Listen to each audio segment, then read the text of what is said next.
qui m'intéresse ici, c'est que les chefs d'entreprise des deux rives, associés à des hommes politiques, à des responsables, viennent parler. Je trouve que ce pays, malheureusement, ne s'ouvre pas suffisamment sur les autres. C'est l'occasion, c'est un carrefour entre les États-Unis et l'Europe en général, j'ai envie de dire, qui me paraît intéressant. C'est pour ça que je suis là.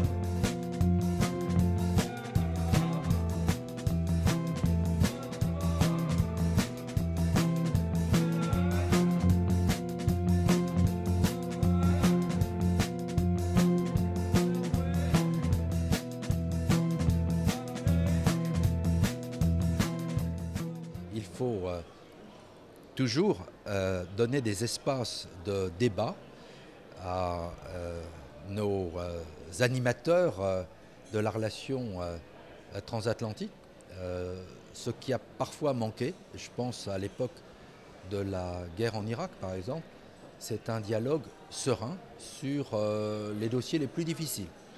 Et aujourd'hui, dans un dîner comme celui-ci, nous avons pu parler de façon ouverte, positive, des grands dossiers, l'Afghanistan, l'Iran, la crise financière, le réchauffement climatique.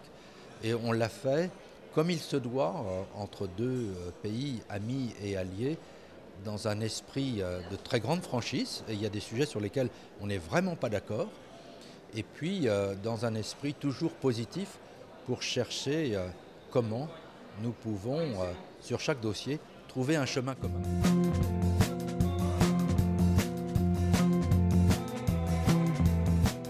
Je crois que le principal risque, c'est dans l'organisation du monde. Nous avons vécu 5 décennies d'ordre bipolaire avec ses règles, personne ne le regrette. Nous sommes passés ensuite dans une décennie unipolaire, 1991-2001 à peu près, 2003.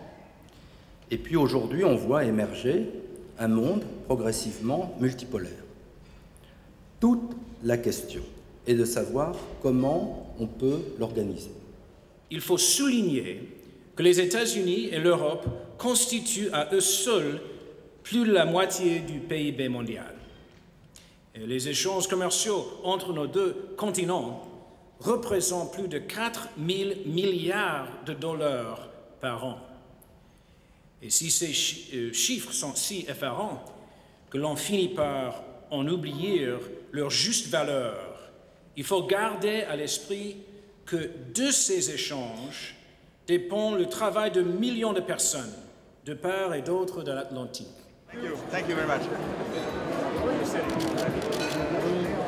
Specifically on this meeting here today, there seems to be a new warmth between the United States and France. Well, I don't know, in fairness, if it's right to say a new warmth. I mean, France is our oldest ally. America exists because of France. I mean, there's no debate about it. Without Rochambeau and Lafayette, we wouldn't be here. And so they're our oldest ally, one of our closest friends.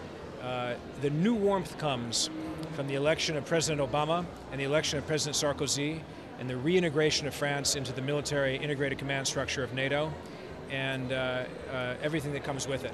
So we are at a high point in French-American relations.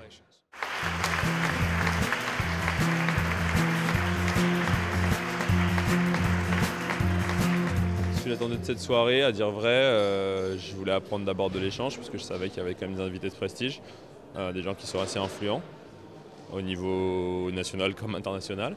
Perhaps from a journalistic point of view, I would have liked some more piquant, as they say in French, responses to some of the questions.